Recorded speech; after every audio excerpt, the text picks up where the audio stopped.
in the west coast there is a ruins of a great house, and today it is known as the House of the Seven Boulders. But in bygone times it was not known by this name, because in this great house there lived an old woman who was said to have magical powers. And she had 7 great warrior sons. They raided far across the land, stole and robbed, and everyone was powerless against these sons of hers. The king soon got tired of them raiding across the land.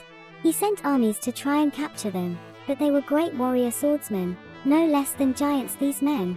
His army would return bloody and battered from having a battle because they had to pass through a narrow gorge that led to the great house where they lived.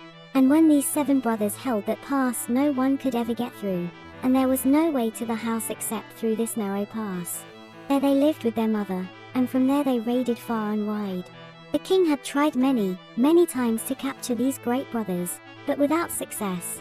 He offered a large reward to anyone who could rid him of the warriors who raided across his lands, but no one could do anything to beat these brothers. Now, the king had one daughter who was a young maiden of only 18 years old.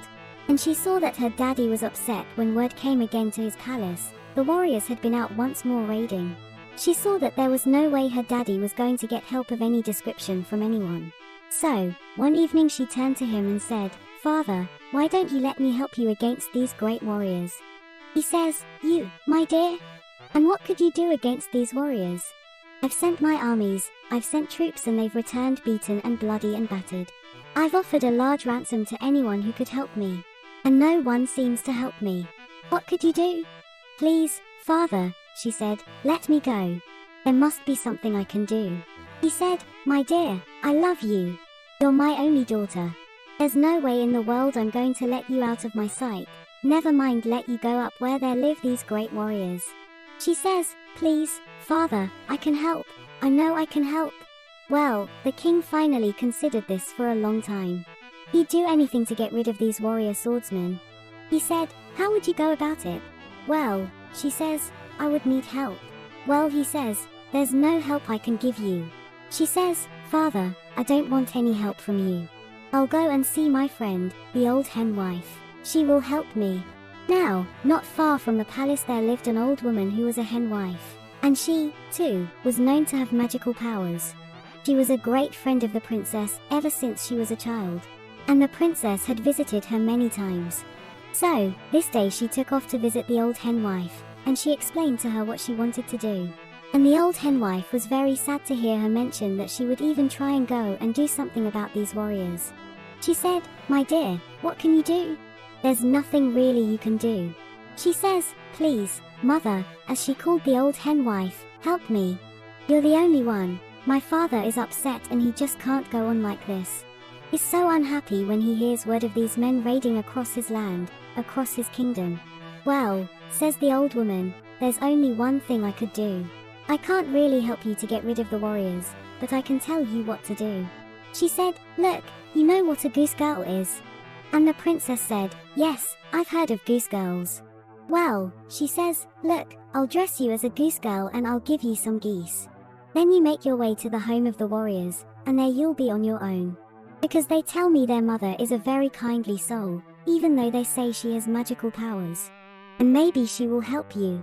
So, it was arranged that the next day the princess would dress herself as a goose girl, with her bare feet and a ragged dress and her staff. She would drive some geese across the land till she came to the gorge that led to the home of the great warriors. The young princess told her father the plan she had in mind. And he was very upset. He thought in his mind he would never see his little daughter again, if she was captured by the great warriors. But she said, "Father, have no fear. I'll be able to take care of myself." So, the very next day the young princess said goodbye to her father. She dressed herself as a goose girl in a ragged dress and plaited her hair in 2 plaits down her back. With her stick and her 12 geese she set off across the land. She traveled for many days doing her best, as the old hen wife had told her, to sell some geese and swap some geese, to give away a female and receive a male goose from people along the roadway. Till finally she made her way to the narrow pass that led to the home of the great warriors, to the great house. And there she walked through the pass driving her geese, and no one stopped her. Till she came to the great house, and her geese began to eat round the front of the house. And she went up to the great house and she knocked on the door.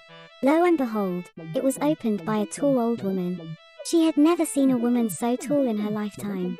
The old woman herself was nearly 7 feet tall. And she bent down and she said, "Little one, what are you doing here?"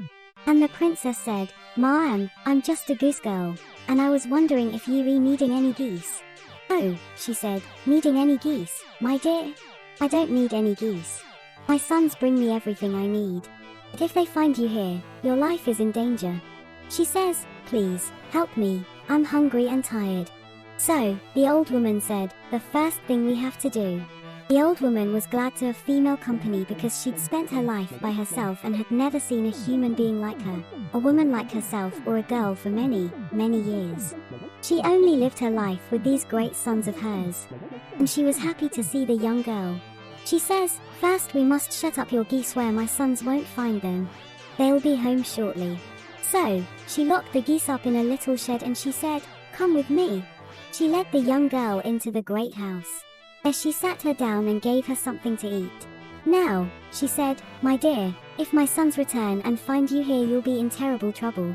And then she heard the clashing of swords and the tramping of feet. The mother said, "They're coming home."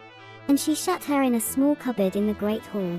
There the young princess sat in terror in the great hall in the cupboard. Then, in walked these great 7 sons of the old woman and arranged themselves along the great dining hall, and demanded their mother to feed them, bring them wine. So, the old mother fed them and brought them great flagons of wine. And then, they sat and drank and talked, boasted about their escapades across the land. Then, the young girl sneezed with the dust in the cupboard. And the oldest brother rose and said, "Mother, you've been deceiving us. There's someone here." And he ran to the cupboard. He opened it and there stood the young goose girl, the princess. He put his hand in and pulled her out. He said, "Brothers, look what I have found." And he brought her forth. He said to his mother, "Where did she come from?" And the mother said, "It's only a goose girl. Leave her alone." He said, "A goose girl here or a goose girl there, she's a young handsome woman. And one of us must have her." The 7 brothers started passing the young princess from each to the other, all demanding that he wanted her. And the old woman could not take this. She ran from the great dining hall out to the front door of the house. Then she clapped her hands and cried, "Bring your swords, we're getting invaded." And the 7 brothers grabbed their swords and ran out the front door to see who was invading them.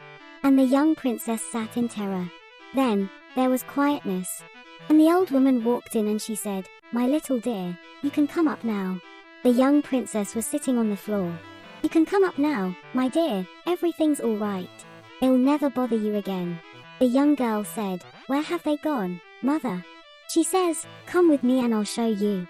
They'll never trouble you or anyone again." And she led the princess to the great front door. There before the door stood 7 great boulders, each one weighing over 3 tons, right beside the door of the house. She turned to the little goose girl. "I know why you came here, my dear. You are not a goose girl. You are the daughter of the king, you are a princess. And you have come to rid the land of my sons." "Well," she says, "it was time the world was rid of them, not just the land. Because they've been causing too much trouble, and I would never let them harm you." And the young princess said to the old woman, "Yes, I am the princess, mother. I came to try and help my father the king to rid the land of these great warriors of yours." The old woman said, "Well, my dear, you can go home to your father now and tell your father they will never bother him again, because they are gone." And the princess said, "The only way I'll go back, mother, if you will come with me and be my companion for the rest of my life." Because she wasn't really a very old woman. So, the next day the little princess and the old woman said goodbye to the great house and walked away to her father's kingdom. And the king was happy to hear that the great warriors were gone forever. And the princess had a great companion. But, as years passed by, the house became derelict. The roof fell in and the walls began to fall down. The house of the 7 boulders became overgrown with grass and trees and thorns and branches. And it came to pass that people could no more explain why anyone would have 7 large boulders at the very door of their house. But these were the 7 great warrior sons who were transformed to stones by their own mother. That is a legend that is true. This story was told to me a long time ago by an old cousin of my father's called Willie Williamson.